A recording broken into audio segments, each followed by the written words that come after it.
Hello and good time zone to you. Welcome back to a veiled tete-a-tete. I am one of your hosts, Lily, here with my husband and co-host, Eric, Hello, hello. and also our lovely Solstice who just went by. I don't know if you heard her.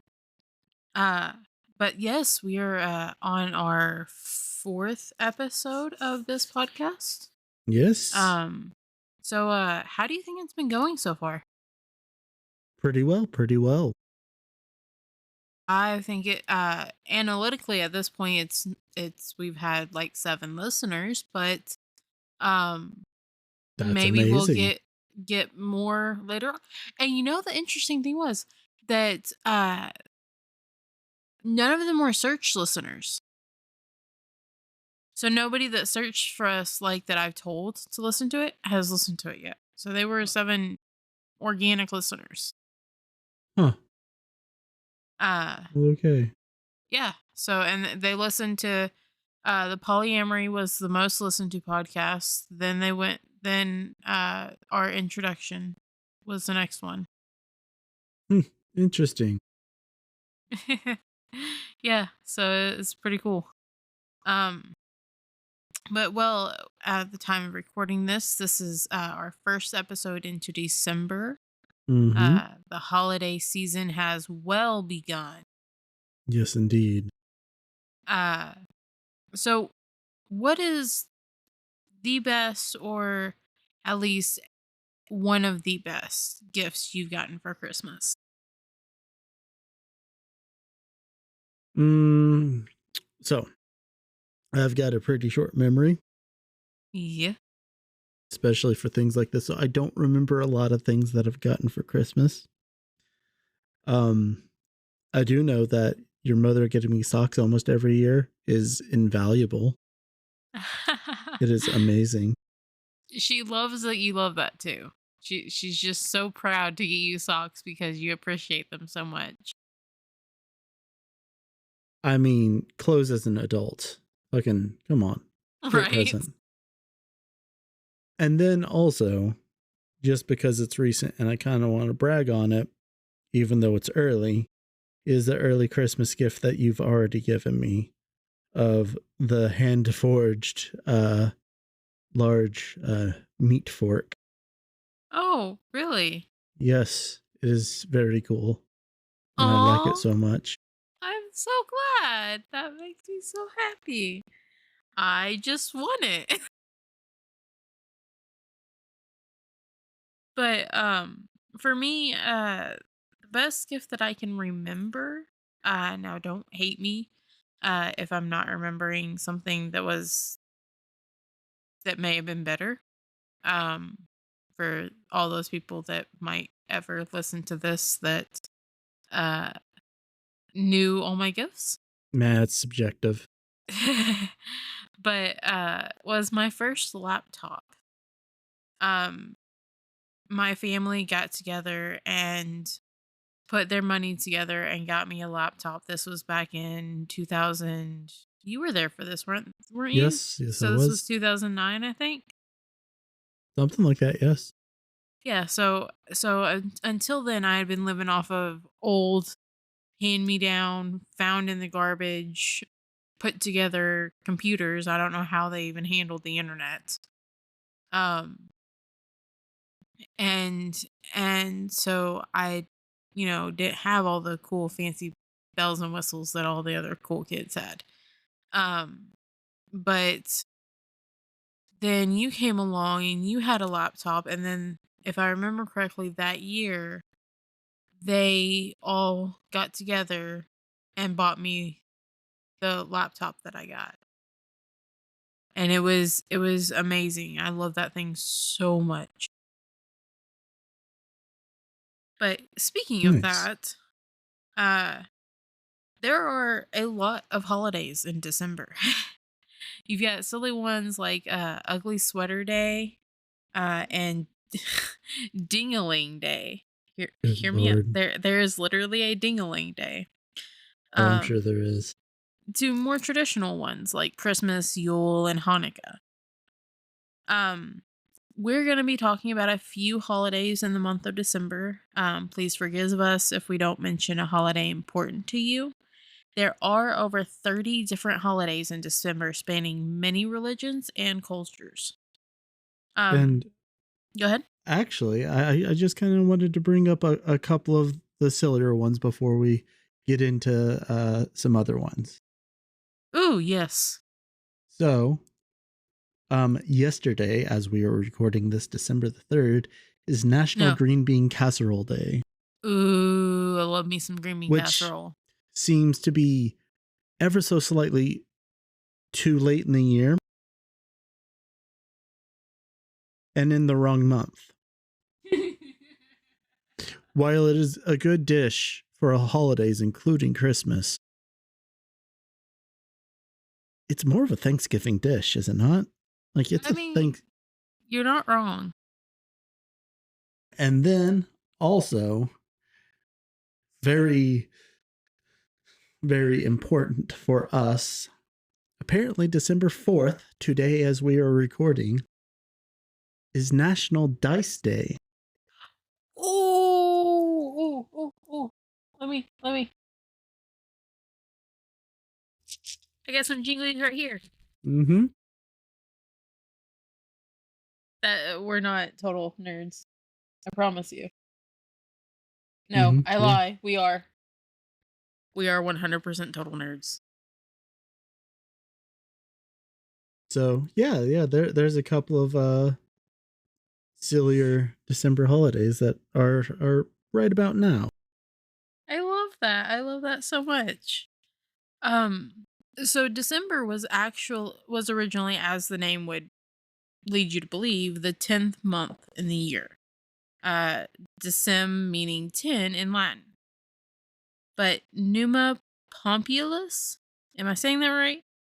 Yeah, Numa Pompilius, Yes. though unknown because like Latin, not the vulgar Latin, but Latin is a dead language, and we have like no idea how it sounded.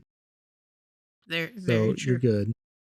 But this person, because I don't know who they are except for by their name, added January and February to the calendar, moving the month of December to the 12th month of the year. Yeah, Which, go ahead. I was just gonna add a little bit of color to that because yeah, previous to that, the first month of the year was Marca or March, which Rome, for basically all of its existence being a very martial society, you know, eventually turning into an empire, but originally being a republic, and even then was very much about conquest and whatnot.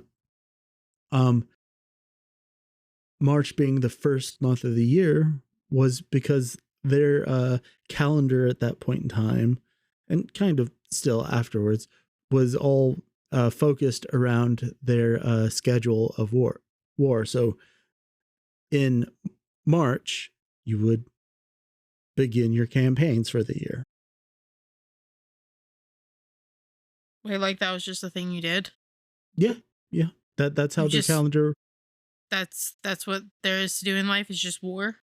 I mean, that was the one of the biggest things for Rome because that's how you get new land. That's how you expand. That's how you get a bunch of profit. And yeah, when March happened, it was time to gather all your resources and start marching. Oh, right. I forget we live in a society that likes, yeah, Yeah. that is hard for me to process sometimes, people. Yeah, I know. Um, but funny, I asked him today as I was writing this, and because I thought that July and August were added, and that's what caused December to go to the 12th month of the year. But he corrected me. Yeah, that's a common misconception. Um, July and August were renamed, but they weren't added, as I had brought up. Yeah, interesting. What were they named originally? They were originally, if I remember correctly, Quintilis and Sextilis, basically 5 and 6, because they were previously the fifth and sixth months of the year. Oh. Because yeah, you had March, and then most all the rest of the year was just numbered months. Mm. You had War and then numbers. go, and then 2, 3, 4, 5, 6, 7, 8, 9, 10. Go and then two. So one of the first ones I came across was St. Nicholas Day, which is celebrated on December 5th or 6th. It's also known as the Feast of St. Nicholas or Krampusnacht. Krampusnacht. Yes. Uh, it is a tradition celebrating the inspiration behind Santa Claus for his proclivity of gift giving. And in Alpine countries, St. Nicholas has a devilish companion named Krampus who punishes bad children the night before. The Krampus. How much do you know about Krampus? A decent amount. And More than me, I'm sure. maybe, probably. Um, just some loose things. Um, but yeah, Krampus shows up to take away bad little children, punish them. Um, as you say, Alpine countries, it's very strong in like Germany and that region, which yes goes sort of into the Alps. Um, but yeah, and given that the mythology there, it gets pretty dark. Oh yeah. Oh dear goodness. I mean, it's like Baba Yaga. You know, I'm pretty Sort of. sure pretty sure Krampus is as bad as Baba Yaga. Yeah, more or less. Though the thing is that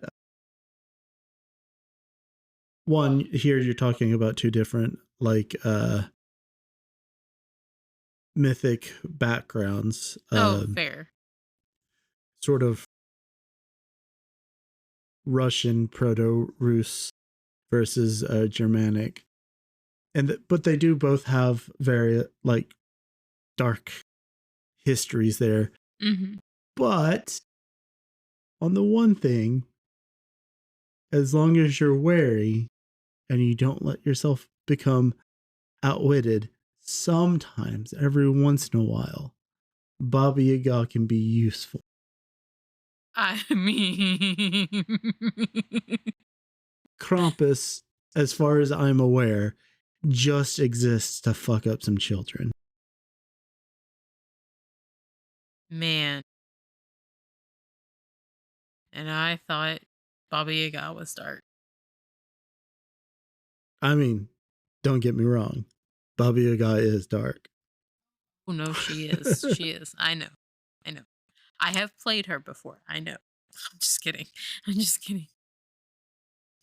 But anyways, so in European countries like Germany and Poland, boys would traditionally dress as bishops and beg alms for the poor. Similar to today's Salvation Army's chime ringers that you see at like at your local supermarkets and stuff, Walmart and Kroger. At least those are supermarkets local to us.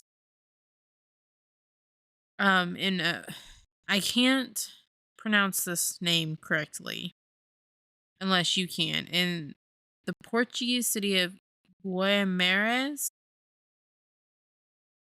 Um, I'm not the best at Portuguese. Okay. Uh, so forgive me for butchering that. I'll butcher a lot of things in this episode. Uh, the Nicolinas is a series of festivities to celebrate Saint Nicholas. Um, in Poland and Ukraine, children usually wait uh, for Saint Nicholas to come and put presents under their pillows if they were good, or coal or twigs if they were bad. The Netherlands and Belgium, children put their shoes filled with hay and a carrot out for St. Nicholas's horses. And actually, speaking of Saint Nick here, but uh, which you're gonna get to a little bit more of this with Saint Nick. That's mirrored in some Christmas practices of putting like I know Cookies in a out? lot of, well, no, in a lot of like Hispanic and uh whatnot countries, of children putting their shoes out, and instead of it being Saint Nick or Santa Claus or anything, it's the three wise men that come by with their camels to leave presents in the shoes. That's cool. Yeah, and in some United States areas, children will put their shoes in the foyer for of their home, hoping that Saint Nick will place coins on their soles.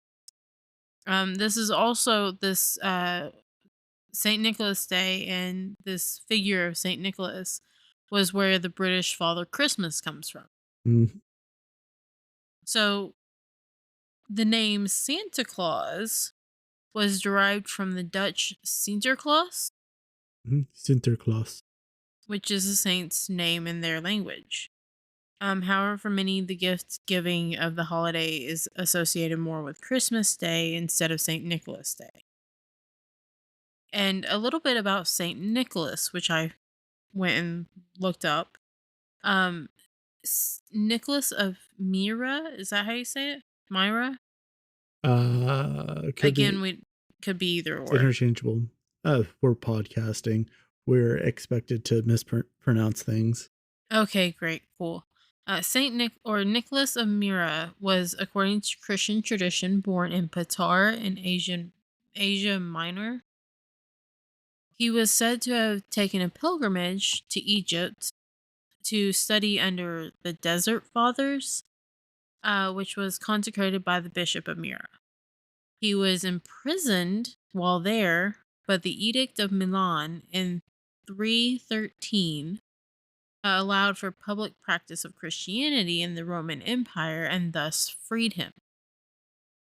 He was known for his generosity through Christian legend, in which he gave a poor father money in order to prevent his daughters from being taken into slavery when the father had no funds for his daughters' dowries. It's said that he threw money into their windows, which landed on their shoes that were drying Hmm. near the fireplace. He ended up eventually dying on December 6th. Thus, we have the Feast of St. Nicholas. He was entombed in St. Nicholas Church, Dumre, through 1087, where Italian soldiers transferred his remains to the Basilica di San Nicola and are held there today. Hmm. So that's also where like the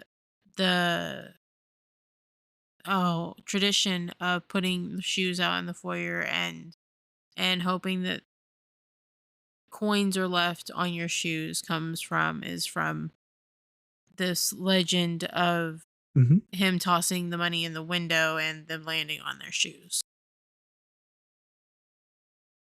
So the next one that I come to is Immaculate Conception Day, which is celebrated on the 8th by Catholics to honor the Virgin Mary.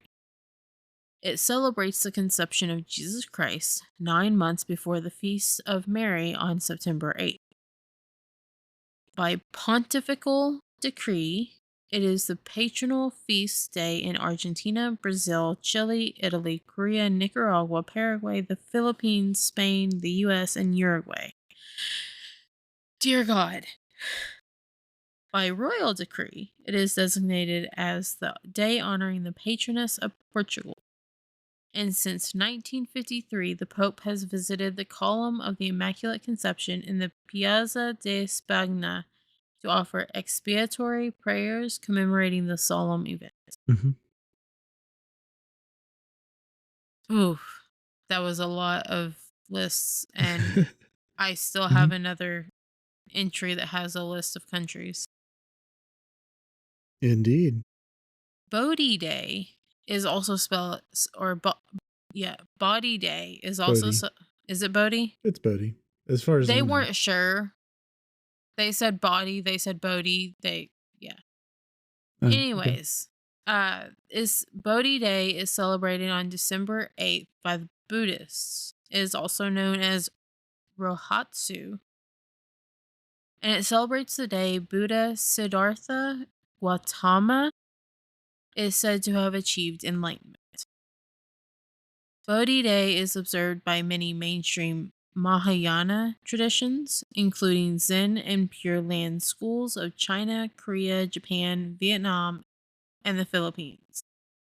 Services and traditions vary amongst Buddhists, but all commemorate the Buddha's achievement of nirvana. In Japanese Zen, monks and other laypersons stay up the entire night before Rahatsu, practicing meditation. And this right here actually took me on a field trip today. So I went to the local Thai Buddhist temple just down the road from us and visited with them for a moment. It was very cool, very peaceful, very friendly. Um, they were so welcoming, and I did not feel any judgment from them. And I explained that we were doing a podcast and it was about the holidays and I wanted to talk to them about some of their traditions, and they said that they celebrated it by meditation and feasting, which this upcoming one actually falls on one of their normal service days. And so they welcomed me to come visit. They want me to come back sometime to visit with them and go to their services. They gave me information on another person that can talk to me about these things and teach me how their way of life and things like that. And it was so cool. I had so much, I won't say fun, but I got so much enjoyment. Mm. And I even met what the lady that I talked to. Her name was Wani, and she had come from Thailand. She had moved to California, and then she had moved to Arkansas after her husband passed away. And she actually goes to many different places and to many different temples and churches.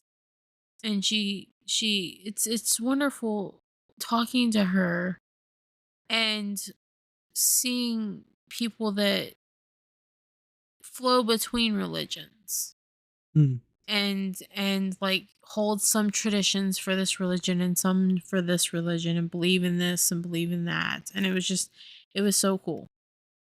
Yeah. um on December 12th, you have the feast day of Our Lady Guadalupe, which is celebrated by Mexican and Mexican American uh people. It is celebrated the patron saint of Mexico, who symbolizes patriotism and devotion. Um, Millions of pilgrims actually visit the Basilica of Our Lady Guadalupe in December. Here's one we'll all know, or at least we'll know the name of: Hanukkah. Mhm. Hanukkah is an 8-day holiday beginning on December 18th and ending on December 26th. It's part of the Jewish Festival of Lights, where they light a 9-branched menorah each night. They use the ninth candle to light each of the others. This ritual symbolizes how one day's worth of oil miraculously lasted for 8 days during the battle between a small group of Jewish people and the powerful Greek Samarian army in 165 BC. They were said to have emerged victorious and reclaimed the Holy Temple in Jerusalem. Customary foods include latkes, Hmm. which are potato pancakes. They sound divine, by the way. Don't you make those? No, no. I make things that are similar, but I haven't ever made latkes. And what is this next one? I don't even know how to begin to pronounce that. Sufganiyat? Maybe I'm not familiar with it.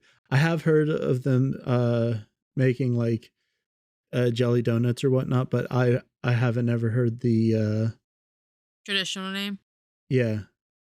But yes, they're jam filled donuts. And then another delicious staple is brisket. Hmm. And yeah, there's a few others. Of course, this being the big holiday, it's when all the uh mas and Jewish grandmothers break out their cooking, and they'll also do matzah, like matzo ball soup, Mm. and kugel, like noodle kugel, Mm-hmm. which is like a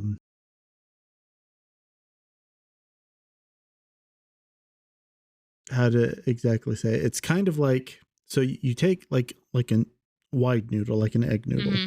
I was thinking like an egg noodle. and you mix it up. Kugel is as far as I know, usually like sweet, so like cinnamon and sugar and spices and whatnot, and then it cooks together into like a sheet, and you cut it into like squares, so it's like a noodle cake almost. Interesting.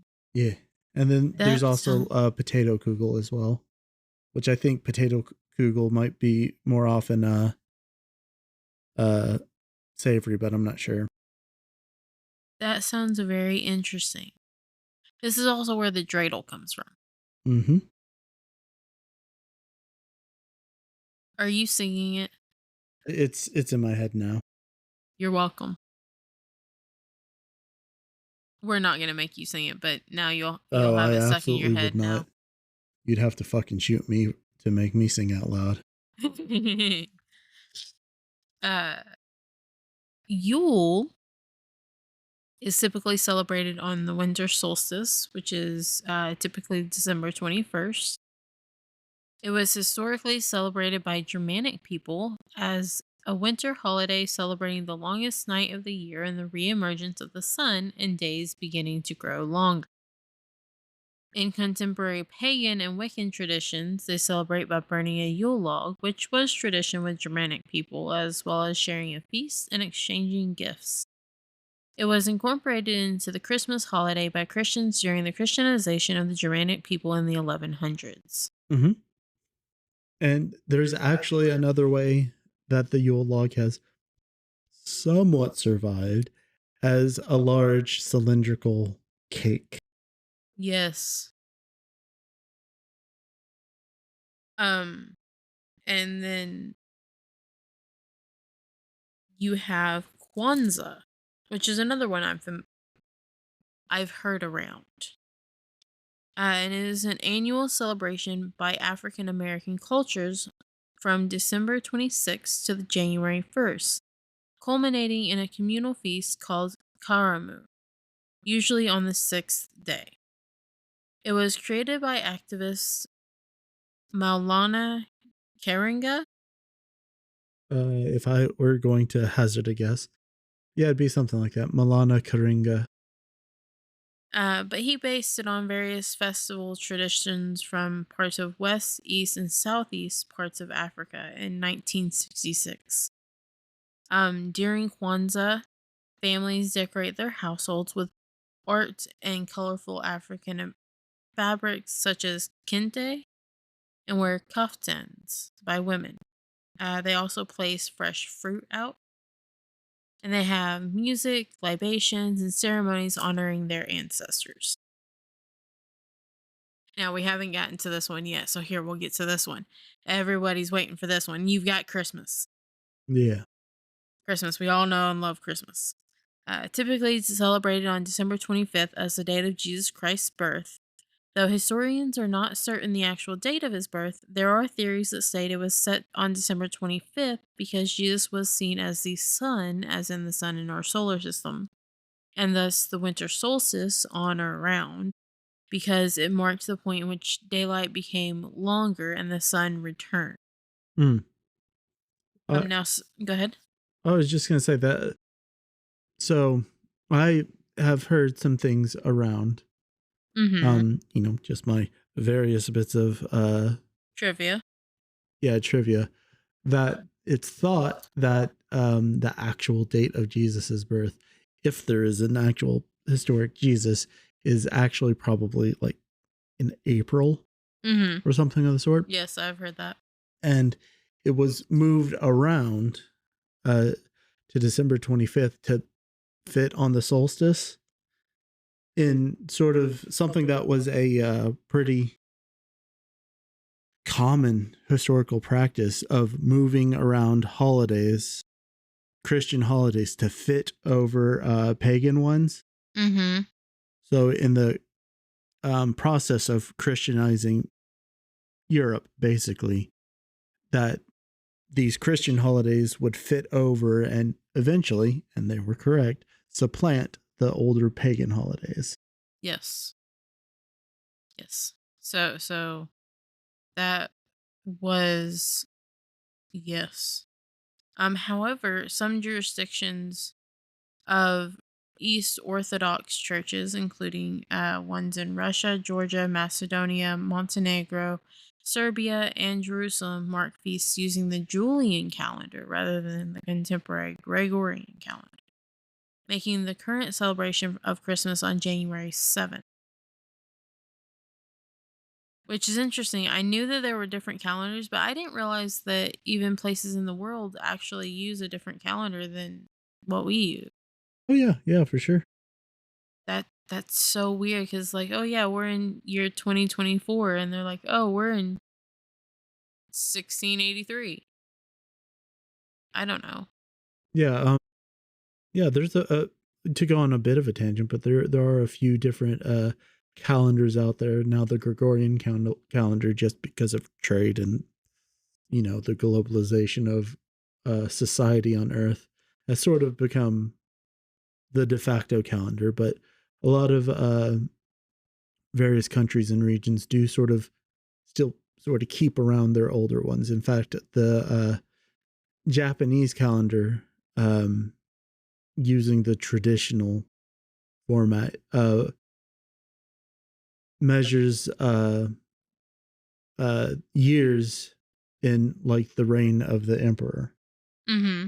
which I know they're not currently in the Heisei era anymore because that emperor stepped down. So I forget what the name of the current era is, but yeah. Oh wow, that is cool. I did not know that. I want to see all the different calendars. So, and Christmas is celebrated by decorating the home with festival decorations such as Christmas trees, wreaths, and garlands. People also go caroling and have feasts and give gifts.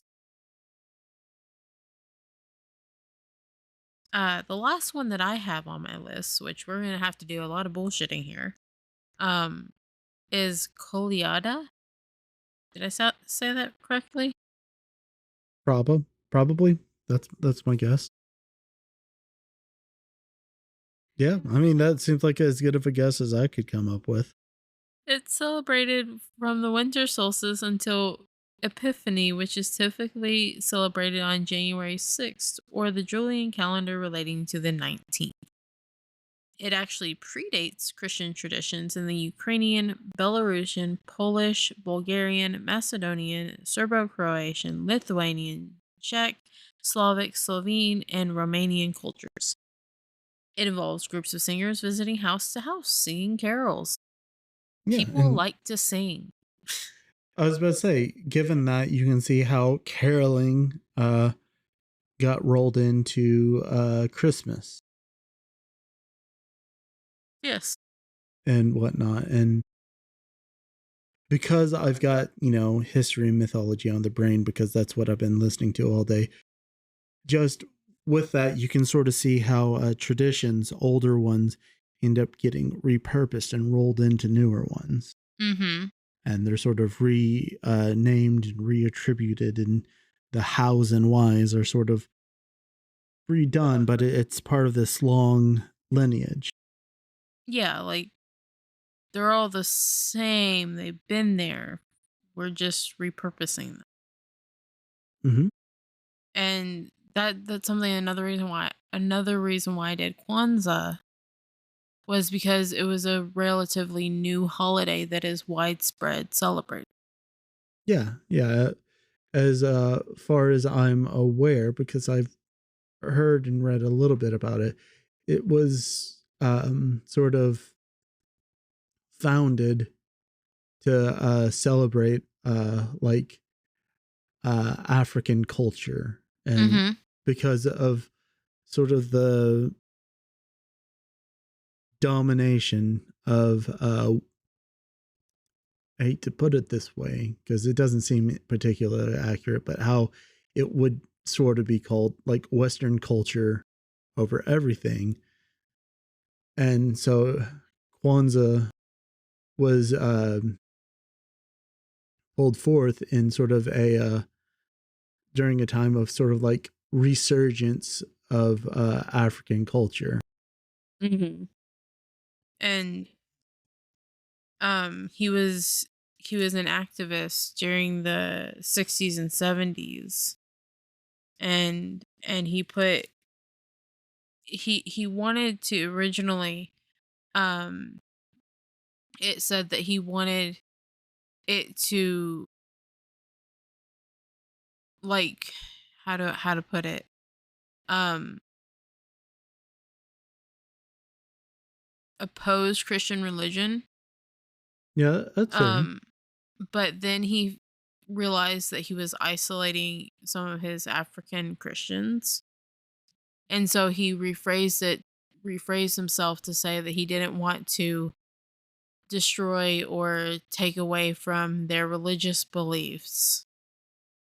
It was just the domination of their religion over everything else. Yeah, and that does fit in pretty closely with a lot of the things that were going on in black culture at the time with civil rights movement and all the various black culture things Mhm. and all the various luminaries uh in that space at the time. There was, and always is, but there were a lot of uh luminaries and thinkers at the time that were all, I don't know, it's a whole rabbit hole that you can go down, and it's a fascinating, and there's uh some really cool points of view, but also given the time and the subject matter, a lot of it gets very, very frustrating. Mhm. I can imagine. I'll let you teach me that one day. Yeah. Maybe we can do a podcast episode and you can, what did you call it that they did where one person told you everything and the other person just nodded along? I don't. It's from this podcast or this episode show that you're watching on YouTube. But you were talking about the overly There's sarcastic productions and their detailed diet diatribes. Yeah, diatribe. That's the word I was listening. It's a little bit more involved than one person saying I everything, was the other person nodding along. I was being overly sarcastic. But Yee. but but yeah, no, diatribe was what I was trying to think of, that you can do a diatribe on something like that and I'll just go, "Oh, uh, really? I Oh, don't that's know if cool." I'm well enough versed, and it's gonna bum you the hell out. Sure, I'd be like, "Oh, really? Oh, wait, really? Wait, what? Oh." Yeah, because The flow of it is Huge going to be sniffle. is going to be so there was this guy who had these really cool ideas and push for black empowerment, and these guys uh sort of started like mutual aid and whatnot, and then the police cracked down on them. Because it was illegal to help people. No, because they were black, but sure. Either way, that's bad. Like that's just sort of the whole thing. That's the history of black empowerment in the United States is Yeah. they start building up a base, and then white folks go, nah, I don't think so. Not to get too charged on this podcast about holidays in December. Yeah, this is supposed to be a good podcast, right? Not a downtrodden podcast. Happy holidays, folks. Happy holidays. Never mind. Never mind. I'm not gonna say that. But so this has been some of the holidays that I had done research on this morning because I have ADHD and do things at the last minute. Yeah. I've sat down to try to look into things a little bit more. You sort of took more charge of this one because I have been a bit busier this week. Yes, you have. You've been working overtime this week. Mm-hmm. I appreciate that greatly. Unless you're going to take it all off at the end of the week. That's not my plan, but it seems like it's my boss's plan, so we'll see what happens. Oh, man. Given on how much I'm planning on having, I don't think that that's going to be a possibility. I've got a Friday's worth of stuff to do, so. Well, good then. They can be like, "Oh, we're just gonna give you your overtime." That reminds me of that bingo card I sent you the other night from ADHD. It was like, must shake legs, needs climb everything. Gotta wiggle, must rub this thing on my face. Oh yeah. 200 unfinished projects. The free space was space out on this, guys. Because that just is that says ADHD right there. Space out. Free space. Space out. But do you have anything else to add to this episode? Not particularly. I think this can be a bit of a shorter one. It being we did a long one last time. We've done a long one. I think it was the last one. I think the last one before that too. And it's the holidays. Yeah, we're gonna take a week off this month.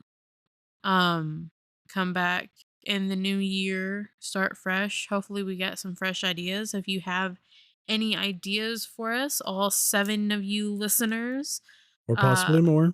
Yes, or possibly more. Maybe we'll get some over the holidays with the title being Holidays in December. But gotta get the SEO. I don't know what that means. Search engine optimization. Oh. I don't know anything about that. No, it's head. Uh-huh. It's fine. Like a puppy dog. Uh-huh. Yeah. But anyways, if you have any suggestions for us over this month, for next month or future episodes, please leave us a comment. Send us a message. Hit us up on Blue Sky under Veiled Esoteric Projects. And I will leave all that information in the doobly-doo for this podcast. And we will see you guys next time. Thank you for listening. Bye. Bye.